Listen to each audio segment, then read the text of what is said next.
Hello everyone, welcome to SDR Pathshala. मैं आप सभी का स्वागत करता हूं हमारी एक नई वीडियो में। और इस वीडियो में हम बेसिकली बात करेंगे फॉरेस्ट रिपोर्ट के बारे में। India state of forest report 2023, जो कि एक बाइनियल रिपोर्ट होती है, आपकी द्विवार्षिक रिपोर्ट जिसको हम बोलते हैं कि 2 सालों में एक बार जो है ये रिपोर्ट जो है ये हमारी पब्लिश की जाती है। अगर मैं बात करूं India state of forest report 2023 के बारे में, तो ये रिलीज़ किसके द्वारा की जाती है? तो ये रिलीज़ की जाती है forest survey of India FSI, इसके द्वारा ये जो है पब्लिश की जाती है। अगर इसकी शुरुआत की बात करें तो ये जो है 1987 में पहली बार पब्लिश की गई थी। उसके बाद जो है 2 साल के बाद, जैसे कि 1987 में पहली बार, तो उसके बाद जो है 1989 में पब्लिश की गई। उसके बाद जो है ये 1991 में पब्लिश की गई। उसी प्रकार से 18वें नंबर की ये रिपोर्ट है हमारी इस बार की 2023 की। इससे पहले 2 साल पहले मतलब कि 2021 में ये रिपोर्ट जो है वो पब्लिश की गई थी। अब आ रही है हमारी 2023 में। मिनिस्ट्री की बात करें, मिनिस्ट्री जो हेड करता है इसको तो आप सभी को पता है, ministry of environment, forest and climate change के द्वारा जो है ये प्रस्तुत की जाती है। अगर मैं मिनिस्टर की बात करें तो भूपेंद्र यादव, इन्हीं के द्वारा जो है फॉरेस्ट रिसर्च इंस्टीट्यूट में जो है ये फॉरेस्ट रिसर्च इंस्टीट्यूट से पूछा भी जा सकता है भाई प्रश्न की कहाँ पे है, तो देहरादून में है। यहीं पे जो है ये रिपोर्ट पब्लिश की गई थी। एक जिस्ट है ये लगभग 350 पेजेस की, जो कि हमें जो है ये रिपोर्ट जिसमें पब्लिश की गई है। तो अगर आप जिस्ट को डाउनलोड करना चाहते हो, जहाँ पे मैं आपको इंडिया के और हिमाचल के बारे में भी बता दूंगा, वहाँ पे आपको जिस्ट प्रोवाइड करवा दूंगा, ये हमारा आप लोगों को मिल जाएगी हमारे टेलीग्राम ग्रुप में। और टेलीग्राम ग्रुप से जुड़ने के लिए आप लोग जो हैं यहाँ पे डिस्क्रिप्शन, इसी वीडियो की डिस्क्रिप्शन में आप लोगों को लिंक भी मिल जाएगा, आप वहाँ से ज्वाइन कर सकते हो। बात करते हैं हम फॉरेस्ट रिपोर्ट की। फॉरेस्ट रिपोर्ट की अगर मैं बात करूं तो कुछ चीज़ें मैं आप लोगों को बताना चाहूँगा। पहले मैं आप लोगों को क्लैरिफाई करना चाहूँगा फॉरेस्ट कवर और ट्री कवर के बीच का डिफरेंस, क्योंकि बात होगी आगे हमारी फॉरेस्ट कवर और ट्री कवर के बारे में। तो पहले इसके बारे में देखते हैं। फॉरेस्ट कवर क्या होता है? फॉरेस्ट कवर बेसिकली होता है कि जो लैंड, जहाँ मिनिमम लैंड मानते हैं कि 1 हेक्टेयर से ज़्यादा लैंड पे जो पेड़ होते हैं उनको हम फॉरेस्ट डिक्लेयर करते हैं। उसके अलावा उनका जो कैनोपी है, कैनोपी जो है 10% से ज़्यादा होना चाहिए, उसको हम फॉरेस्ट डिक्लेयर करते हैं। बेसिकली क्या बात कही मैंने, जो लैंड है, बेसिकली लैंड कितना होना चाहिए? 1 हेक्टेयर या 1 हेक्टेयर से ज़्यादा लैंड होना चाहिए। और उसका जो ट्री कैनोपी है, ट्री कैनोपी क्या होता है कि जैसे यहाँ पे पेड़ है एक, और इसको ऐसे ही यहाँ पे भी पेड़ है इसके पास, तो जो ये ऊपर का एरिया बनता है इसको हम कैनोपी बोलते हैं। ये 10% से ज़्यादा होना चाहिए। मतलब कि जो वन है, जो यहाँ पे पेड़ लगे हैं इस 1 हेक्टेयर या 1 हेक्टेयर से ज़्यादा भूमि पर, ये बेसिकली बिल्कुल पास पास होने चाहिए, घनत्व ज़्यादा होना चाहिए, डेंसिटी ज़्यादा होनी चाहिए। इसी को हम बोल देते हैं कैनोपी। जो ये ऊपर का एरिया होता है इसको कैनोपी बोलते हैं हम, ठीक है भाई। तो ये 10% से ज़्यादा होना चाहिए। वहीं अगर मैं ट्री कवर की बात करूँ, ट्री कवर में तो ऐसा भी हो सकता है कि हाँ भाई, कि मान लीजिए एक लैंड है हमारे पास, यहाँ पे लैंड जो है 1 हेक्टेयर से कम होनी चाहिए, और ट्री कैनोपी भी जो है वो ज़्यादा इससे जो है कम हो सकता है। जिससे कि बेसिकली यहाँ पे कोई एक पेड़ है, यहाँ पे कोई एक पेड़ है, उसी प्रकार से दूर जाकर कोई कह दीजिए कि यहाँ पे कोई पेड़ है, इस दूर दूर जाकर जो है ये पेड़ है। मतलब कि 1 हेक्टेयर लैंड से जो है वो लैंड कम होनी चाहिए, ठीक है भाई। ये बेसिकली डिफरेंस है। जैसे कि भाई आप लोगों के घरों के आसपास भी जो है वो पेड़ होंगे, तो आप ये नहीं बोल सकते कि हाँ भाई यहाँ पे 4 पेड़ खड़े हुए हैं तो जंगल है भाई, ये तो फॉरेस्ट है, तो उसको जो है फॉरेस्ट आप डिक्लेयर नहीं कर सकते। उसी प्रकार से जो है ट्री कवर अलग चीज़ होती है और आपका जो है फॉरेस्ट कवर अलग चीज़ होती है। बेसिकली डिफरेंस यही होता है, 1 हेक्टेयर से ज़्यादा का जो है वो लैंड होना चाहिए। दूसरा, जो हमारे रिकॉर्डेड फॉरेस्ट होते हैं, जो हमारे रिकॉर्डेड फॉरेस्ट होते हैं वो फॉरेस्ट कवर के अंदर ही आते हैं। जैसे कि हम बोलते हैं कि कोई एरिया, जैसे कि रिजर्व्ड फॉरेस्ट हो गया आपका, रिजर्व्ड फॉरेस्ट हो गया, प्लैंड फॉरेस्ट हो गया, ये सारी के सारे फॉरेस्ट कवर में आते हैं। जो रिजर्व्ड फॉरेस्ट वगैरह के एरियाज होते हैं, इनसे बाहर का जो लैंड होता है उसको हम ट्री कवर कहते हैं, कि जो हमारे आसपास हमें देखने को मिलता है। बेसिकली जंगल तो नहीं है, 4-5 पेड़ हैं, ऐसे ही दूर दूर जाकर पेड़ हैं, उनको हम ट्री कवर कह देते हैं, ठीक है। तो आप लोगों को बेसिकली ये डिफरेंस जो है समझ आ गया होगा। अब हम बात करते हैं हमारी रिपोर्ट के बारे में। रिपोर्ट के बारे में अगर हम देखें तो हमें बताया गया है कि इस बार जो 2023 की रिपोर्ट है, इसके अनुसार जो इंडिया की बात हो रही है, हम इंडिया की बात कर रहे हैं, हिमाचल की बात हम अगली वीडियो में करेंगे ना। तो इंडिया की बात करें तो फॉरेस्ट कवर जो इंडिया में रहा है, ये रहा है लगभग 21.76%। फॉरेस्ट कवर की बात हो रही है। अगर ट्री कवर की बात करूँ तो ट्री कवर कितना रहा है, तो 3.41% का जो है ट्री कवर भारत के अंदर देखने को मिलता है, ठीक है। आप लोगों ने ये आंकड़े याद रखने हैं, इंपॉर्टेंट है आप लोगों की परीक्षा के लिए। यूपीएससी 2025 प्रीलिम्स में जो है ये आंकड़े पूछे जा सकते हैं आप लोगों से, ठीक है। इंपॉर्टेंट, बहुत बहुत इंपॉर्टेंट ये जो है टॉपिक रहता है। एचएस 2025 वहाँ पे भी ये प्रश्न पूछे जा सकते हैं, ठीक है भाई। उसके बाद मैं बात करता हूँ, अगर मैं दोनों को मिला दूँ कि हाँ भाई टोटल फॉरेस्ट और ट्री कवर, तो ये रहता है हमारा 25.17%। ठीक है भाई। फॉरेस्ट कवर अकेले की बात करें तो 21%, ट्री कवर की बात करें तो लगभग 3%, 3-3.5% के आसपास। उसके बाद मैं बात करूँ फॉरेस्ट और ट्री कवर दोनों की, तो लगभग जो है 25.17% का जो है रहता है। अगर नॉन फॉरेस्ट एरिया की बात करूँ कि भारत के अंदर नॉन फॉरेस्ट एरिया जहाँ पे फॉरेस्ट वगैरह नहीं, तो ये रहे हैं लगभग रहता है 73.5% का एरिया। ठीक है। अब हम बात करते हैं जहाँ से प्रश्न पूछे जाते हैं, जो आंकड़े जो हैं एग्जाम्स के अंदर अक्सर पूछे जाते हैं, वहाँ से हम बात करें तो लार्जेस्ट फॉरेस्ट कवर की अगर मैं बात करें, फॉरेस्ट कवर मैं आप लोगों को समझा चुका हूँ क्या होता है। तो सबसे ज़्यादा फॉरेस्ट कवर कौन से स्टेट में देखने को मिला है, तो सबसे ज़्यादा फॉरेस्ट कवर जो है ये मध्य प्रदेश के अंदर है। आंकड़े मैंने आप लोगों के सामने लिख दिए हैं, आप लोग जो है इसको नोट कर सकते हो। तो मध्य प्रदेश के अंदर सबसे ज़्यादा जो है फॉरेस्ट कवर रहा है।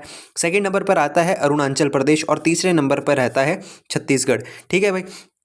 तो मध्य प्रदेश, अरुणाचल प्रदेश और छत्तीसगढ़, ये है फॉरेस्ट कवर के मामले में सबसे ज़्यादा जो है स्टेट, पहले नंबर पर, दूसरे नंबर पर और तीसरे नंबर पर। अगर मैं बात करूं फॉरेस्ट और ट्री कवर दोनों को मिला दें तो मध्य प्रदेश पहले पर रहेगा, अरुणाचल दूसरे पर रहेगा, लेकिन तीसरे नंबर पर जो है अब महाराष्ट्र आ जाता है।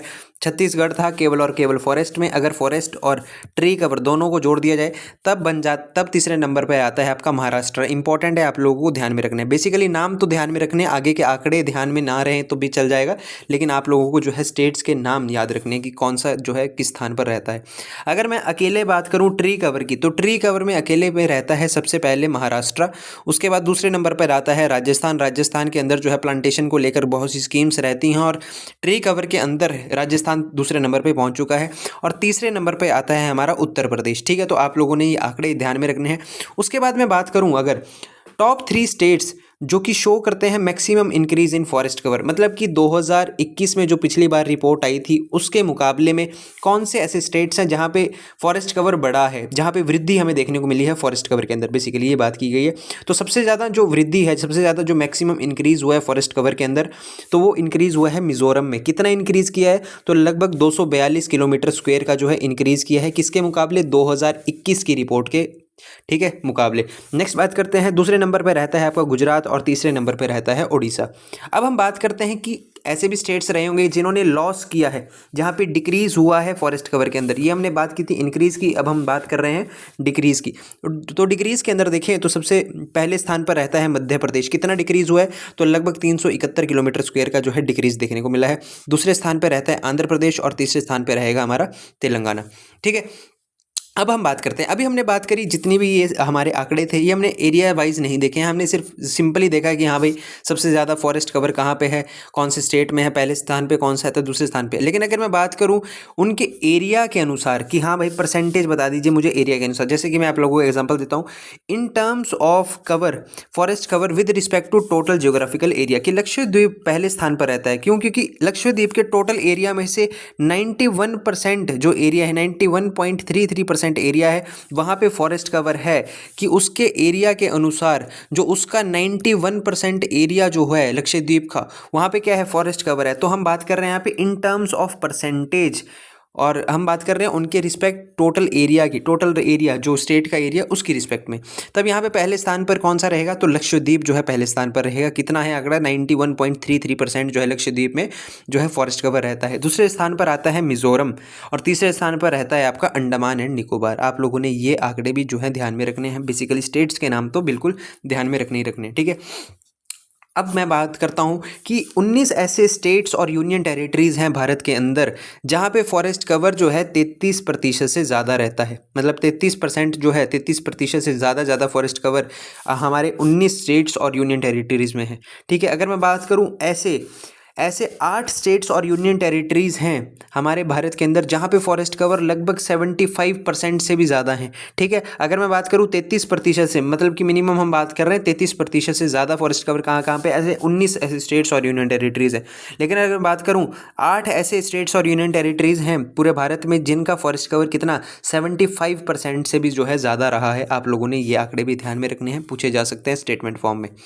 नेक्स्ट बात करता हूँ मैनग्रोव की जो कवर होता है, मैनग्रोव फॉरेस्ट की, ये हर बार जो है कहीं ना कहीं जो है एग्जाम्स में पूछा जाता है। मैनग्रोव फॉरेस्ट क्या होता है? बेसिकली ऐसे फॉरेस्ट, ऐसे पेड़ जो कि आपके जो है डेल्टाज वाले एरिया में, जो कि आपके जो है नदियों जैसे डेल्टा होती है, नदियाँ जो है डेल्टाज बनाती हैं, पानियों में हमें ज़्यादातर वृक्ष जो देखने को मिलते हैं।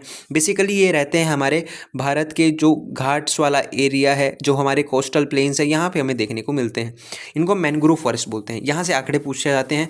तो पहले जो सबसे ज़्यादा जहाँ पे मैनग्रोव फॉरेस्ट है 2023 के अकॉर्डिंग, तो ये है हमारे वेस्ट बंगाल के अंदर 42% एरिया। जो ये सुंदरवन वाला एरिया है, यहाँ पे जो है हमें बहुत देखने को मिलता है। तो वेस्ट बंगाल, ठीक है, तो 42% जो है हमारा मैनग्रोव फॉरेस्ट हमें वेस्ट बंगाल में देखने को मिलता है, पहले स्थान पर रहता है। दूसरे स्थान पर है हमारा गुजरात, तीसरे स्थान पर रहता है अंडमान एंड निकोबार, और चौथे स्थान पर रहेगा आंध्र प्रदेश। ठीक है भाई, ये बात आप लोगों ने ध्यान में रखनी है।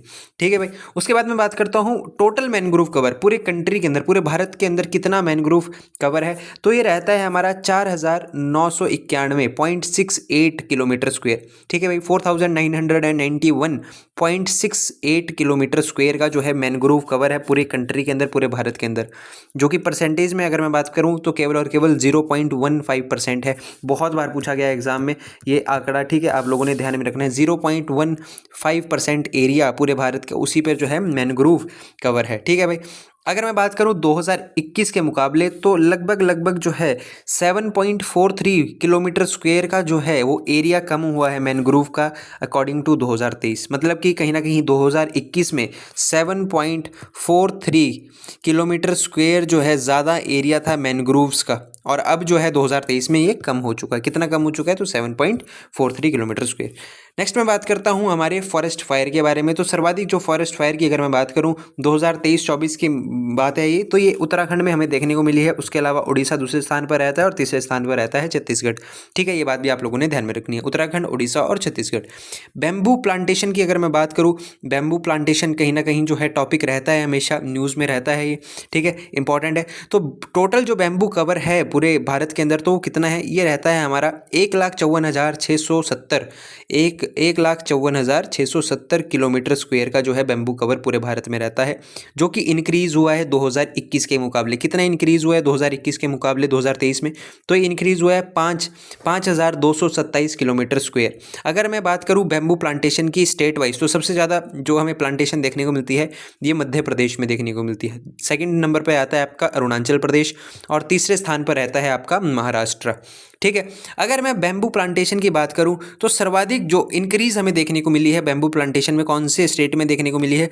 तो इंक्रीज़ ज़्यादा हुआ है अरुणाचल प्रदेश के अंदर, और डिक्रीज़ भी हुआ है बैम्बू प्लांटेशन कहाँ पे? कर्नाटक के अंदर। कर्नाटक में बैम्बू प्लांटेशन जो है वो कम हुआ है 2021 के मुकाबले, और अरुणाचल प्रदेश के अंदर जो है ज़्यादा हुआ है 2021 के मुकाबले। कार्बन स्टॉक ऑफ इंडिया कितना है? तो ये आप लोगों ने जो है ये याद रखना है, 30.43 बिलियन पर टन। 30.43 बिलियन पर टन का जो है ये आंकड़ा आप लोगों ने याद रखना है। इतना कार्बन स्टॉक है इंडिया का। ठीक है, होपफुली आप लोगों को ये वीडियो पसंद आई होगी। ये मैंने भारत की बात करी फॉरेस्ट रिपोर्ट के बारे में।